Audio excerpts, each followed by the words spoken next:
Welcome back, everybody, to the Colorado Rockies franchise on MLB The Show 21. We're only a few episodes in, and there's been a lot of action in the series and a lot of fun games. But we've also been building the worst pitching staff in the majors this season, and last episode, suffering some injuries won't help. Michael Givens, Chichi Gonzalez, each going to miss a couple of days, but I really want to see if anybody can step up in this pitching staff, whether it's somebody in the starting rotation or some relievers we can start to rely on. We're not expected to be very good this year, and we haven't been, but the pitching might have us being even worse than I imagined. As we continue to rack up losses here, facing the Dodgers once again, we lose this game 9-4. We got on another losing streak here with the offense not producing as much and still facing really good pitchers like Clayton Kershaw. So we're going into this matchup here on Jackie Robinson Day against the Dodgers, just trying to avoid a 3-game sweep and a 4-game losing streak. Here in the 7th inning, Walker Buehler trying to continue a great outing, already 6 innings into it, 4 strikeouts, 4 hits allowed, and some pitches here that should have been called third strikes, but Charlie Blackmon draws the walk. That brings up CJ Cron, who's been awesome in the episode so far, doing nothing but hitting extra base hits. So why would you expect that to change? He's going down the line into the right field corner. Extra bases again for CJ Cron. Charlie Blackmon to third base. Now we have a scoring threat. Looking for that first run. Garrett Hampson. A soft fly ball into shallow left center and off the glove. That'll allow a run to score as the Rockies break the shutout.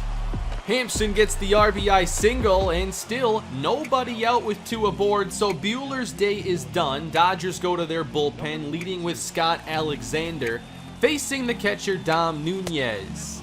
And Nunez gets ahead in the count. He's drawn a lot of walks already in the games we've played. And the 3-2 is grounded over to third. Everybody moves up a base. So it's a productive out, just 1 down, and we're going to the bench now. Chris Owings, who delivered a big home run in the previous episode, he's done a really good job coming off the bench. A chance to do some damage, he'll ground it right back up the middle. A run comes home, Hampson stays at second base, but we've tied the game at 2. The lineup turns over again. Raimel Tapia, 2-1, grounding this one past third base into left field. Hampson races around third and then hits the brakes. Maybe could have scored there, but they're loaded now for Josh Fuentes. And a base hit to right field will bring home Hampson. Rockies take the lead with a big 7th inning, and it's not done yet. David Price out of the bullpen as we've batted around. Charlie Blackmon going the other way again, and that touches down. 2 more score for the Rockies. 6 runs in the 7th inning. Now just have to protect the lead and we can finally end the losing streak. Chichi Gonzalez healthy once again. Good sinker on the outside corner. The 0-1 now on the inside corner, getting ahead of Mookie Betts. The 0-2 grounded up the middle, and that is the first out of the 7th. A couple batters later, man on first for Will Smith, trying to get some of those runs back. A drive into deep center field. Back goes Garrett Hampson with just enough room to make the catch at the wall. Rockies still up 6-2. They'd add a run in the 8th inning, and then Michael Givens comes in. 2 aboard here for Corey Seager. 1-2. Cold strike 3. Michael Givens takes care of the 8th inning, and despite it not being a safe situation, Daniel Bard still gets the 9th. And Mookie Betts, deep fly ball into the left field corner, and enough room to make this catch. Dodgers get 2 aboard for Max Muncy, who grounds over to first base, routine play, and the Rockies avoid the sweep with a nice late inning rally against Walker Buehler and the Los Angeles bullpen. Only a handful of episodes into the season, I'm already getting comfortable with this lineup, and at any moment they can really string some runs together, and I like a lot of the hitters. They're still developing, a lot of them are really young, but I think there's so much upside with players like Garrett Hampson and Raimel Tapia, Ryan McMahon. But consistency has been a big issue for us. Yet to win 2 games in a row, pretty much everybody does that, even by accident in the first few weeks, but not these Rockies, who dropped to 4-10, losing here to the New York Mets. David Peterson with a really good outing. So we'll jump into this series against the Mets, 8-6 on the year, facing Taijuan Walker. We get Kyle Freeland on the mound again. We focused on him a bit last episode. I'm just really intrigued by him maybe becoming our number 2 or 3 pitcher in the rotation. In the first inning, facing J.D. Davis. A battle here, runs the count full, payoff pitch. Strike 3 on the changeup, just below the knees. Good first inning for Kyle Freeland. And now, our offense up against Taijuan Walker with 2 solid starts to begin the season, but only 5 strikeouts in 12 2/3 innings. Josh Fuentes still batting second and turning on one into left center field. He hit the ball pretty well last episode. Didn't have the best defense, so wanted to see how that would go today. And then Trevor Story, who hit that big homer in the first episode, or the first game. Hasn't done a whole lot since, but delivers here out in front of a splitter on the outside, and we get 2 base runners in the first. And one of my favorite hitters to start the year. I know the average isn't there, but we've seen all of his big hits. Ryan McMahon with 2 aboard, lines one into left center field, and that's going to put the Rockies on the board. 2 runs come around, an RBI double for Ryan McMahon. That brings up C.J. Cron hitting .326. Just a grounder to third here, a routine play, but diving back at second base. We get the news that Ryan McMahon hurt his arm, has to come out of the game, and this could be a major injury. And that's not what we want to see early in the season when we're trying to build some hope for the future. We might be trading Trevor Story within a handful of episodes, who knows? But we continue on. Big strikeout here of Pete Alonso. Freeland gets his second.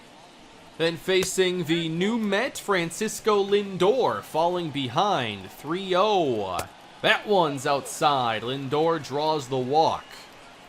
And the Mets get to Michael Conforto, hitting .326. Home plate umpire says you went around. I have no idea why there isn't like an automatic appeal there.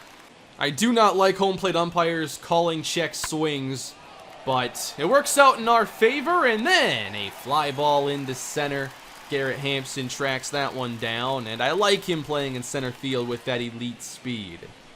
2-0 Rockies going bottom 2. Dom Nunez turns on one. A drive into right. That'll touch down and one hop the fence.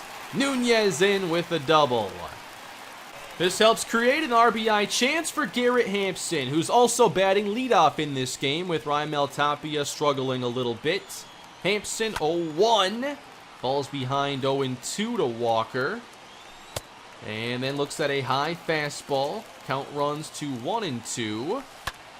Hampson drives this a long way into deep left field. Back it goes! Another home run for Garrett Hampson. Last episode, he hit one with a 16-degree launch angle. It left in like 2 seconds. This time it's a hanging breaking ball, and he crushed it. I do have him playing every day now. That's taking some chances away from Sam Hilliard, but Hampson's just playing too well to keep on the bench. And here's another look at that deep home run, 394 feet. 4-0 Rockies. And then a drive into left center field, deepest part of the yard, and that is gone! A home run for James McCann. I knew that was possible. He's a lefty masher, and Freeland gives up the solo shot. Still pitching with the lead, facing Taijuan Walker. The pitcher grounds it hard at third base, and Fuentes knocks it down. Can't play it cleanly or get the out.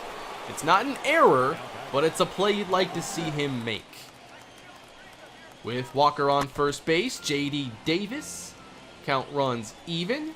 And the 2-2 upstairs with the fastball. And Freeland gets another strikeout, his 4th of the ball game. And with 2 down, another 2-strike count facing Dominic Smith. Flied into center, easy play. 3 innings of 1-run ball for Kyle Freeland, just the solo homer for McCann. In the 4th, facing Francisco Lindor. Again, home plate umpire says he went around. We get a 2-2 count and a sharply hit single into center field, putting Lindor aboard. That brings up Kevin Pillar, 4 for 10 career against Freeland, but he falls behind 0-2. Freeland looking for that big strikeout, and Pillar somehow gets a piece of it. 2-2. Not called a strike, count runs full. The payoff pitch, outside the zone, got him to chase it. Another good inning for Freeland. That's what I wanted to see to this point. Limit the power, get a few strikeouts. Really solid 4 innings of work there. We go bottom 4. Taijuan Walker gave up those early runs, but then really settled into the ball game, striking out Charlie Blackmon. He didn't pick up many strikeouts in his first 2 outings. Had a bit more success against us. 3-0 though to Sam Hilliard, patiently waiting for a strike as it's called. 3-1. That one's up and the count runs full. 3-2. And fouled off by Hilliard. A nice at-bat to run up the pitch count a little bit. And eventually, squaring one up, hit to deep left center field. Hilliard with a deep double that one hops into the crowd. Man in scoring position, but it's for Kyle Freeland, the pitcher. He grounds it back up the middle and has some decent speed. This throw is in time, though, as he's not able to deliver our 5th run. We take it to the 5th inning. Freeland at 70 pitches, again meeting up with James McCann, who hit that homer earlier. 2-2, grounded this time, softly to second base. Easy out. I wanted to see if maybe Freeland could get to the 6th inning here. But one thing that doesn't help is when you give up an extra base hit to the opposing pitcher. Taijuan Walker into the right field corner puts himself in scoring position. Mets looking for another run. Here's J.D. Davis, 0 for 2 with a pair of strikeouts.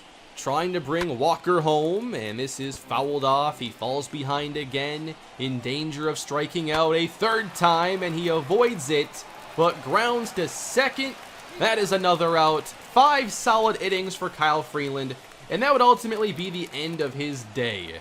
Gave up 4 hits, 4 strikeouts, and just the 1 run. Meanwhile, Walker continued on into the 5th inning, picking up strikeout number 4. And then Trevor Story with a liner to right. That's caught, and Walker got through 5 with under 80 pitches. I just didn't feel like it was a good idea for Freeland to continue against the heart of the order for a 3rd time. So, Yency Almonte out of the bullpen to face Dominic Smith, immediately falling behind in the counts. And not getting a strike called here with the slider. So Smith goes to 1st. That brings up Pete Alonso, trying to avoid giving him anything he can drive. 1-2. Strike 3 on the high fastball. A big strikeout against the best power bat in this lineup. Then Francisco Lindor batting 5th. Not really sure how they determine lineup order for these teams. He's batting behind Pete Alonso, because apparently it's Lindor who supplies the power in this lineup, and that's a no-doubter. Into the right field seats, 4-3. Challenged him inside there with the fastball, and that was not the right call. Rockies haven't scored since early in the ball game as they face Taijuan Walker for the 6th inning. Here's a drive off the bat of Owings, and he just missed it. Next batter, C.J. Cron. He's driving one to right center field. This one's got a chance as it goes back and is caught on the track. With 2 down, Charlie Blackmon hits one well to right field. That's another fly out. 6 innings for Taijuan Walker. We hit the ball well in that inning. Could not get any hits. We go to Carlos Estevez in the 7th. Top of the order, Jeff McNeil popping up. Pretty easy play for Fuentes.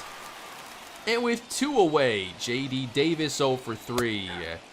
Strike called on the inside corner, 1-2. And he jammed himself into a pop-out in foul territory. So a really good inning there for Estevez, getting those weak outs as we go bottom 7. Garrett Hampson facing Aaron Loop, and he's into center field. 2 aboard now for the Rockies, trying to build up this lead a little bit more with 2 down. Josh Fuentes driven to center. This one going back, but ultimately a routine play. Rockies cannot add on to the lead. Again, going to our bullpen. In the 8th, it's usually been Michael Givens. In the first 7 outings, he did not allow a single run. Dominic Smith leads off and immediately goes the other way. An inside-out swing down the line. And a beautiful double to lead off the 8th. Mets just trying to tie the game up now at this point. That brings up Alonso with an 0 for 3. No strike called there. Alonso gets ahead and then grounds one back up the middle. Smith to third, out at first. The tying run 90 feet away with just 1 down. Francisco Lindor fly ball left field. And this is one that's going to be close. Smith challenging, going home. Not in time with the throw as the Mets tie it at 4. Slowly but surely, they chip away at the Rockies' lead, and now it's a brand new ball game with the Mets turning over everything to their really solid bullpen. I know Edwin Diaz didn't have great numbers there over his first couple outings, but his pitches are just different. Story grounding this to the right side. That's 99 miles per hour on the fastball, and he's got a pretty good slider as well. Crone behind the 2-seamer. That's clocked at 97. 0-1. There's the fastball. You don't want to be 0-2 against Diaz, but Crone looks at a fastball below the knees.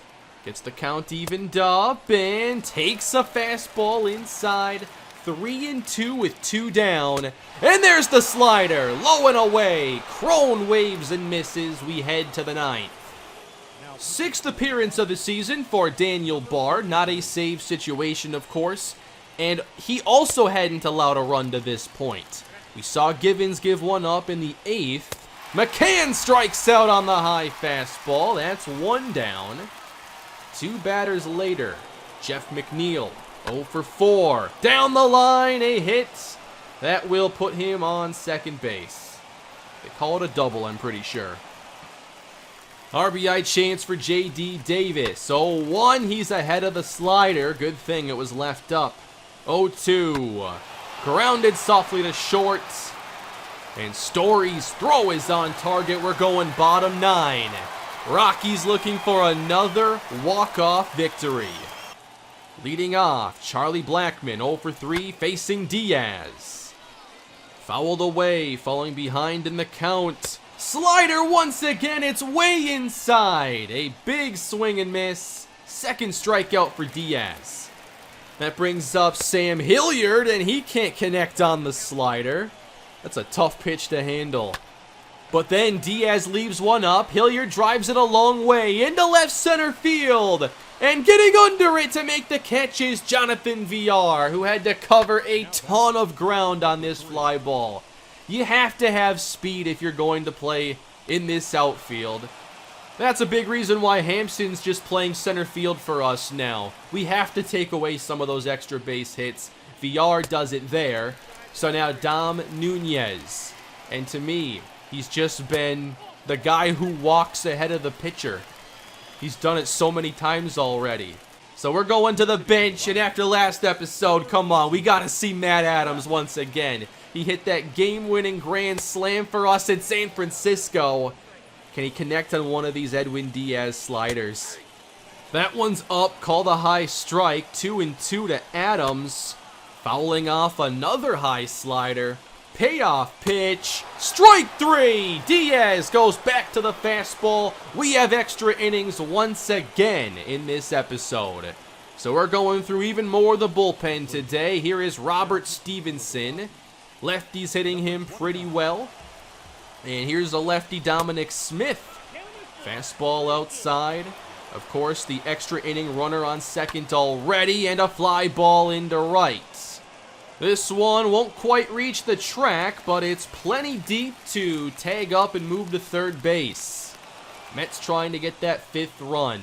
Pete Alonso, 0 for 4 entering this at-bat.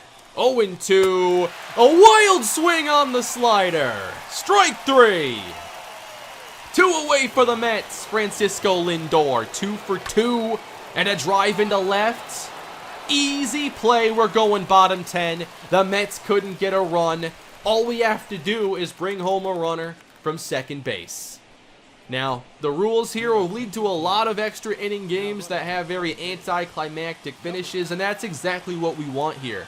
We just want to win the game.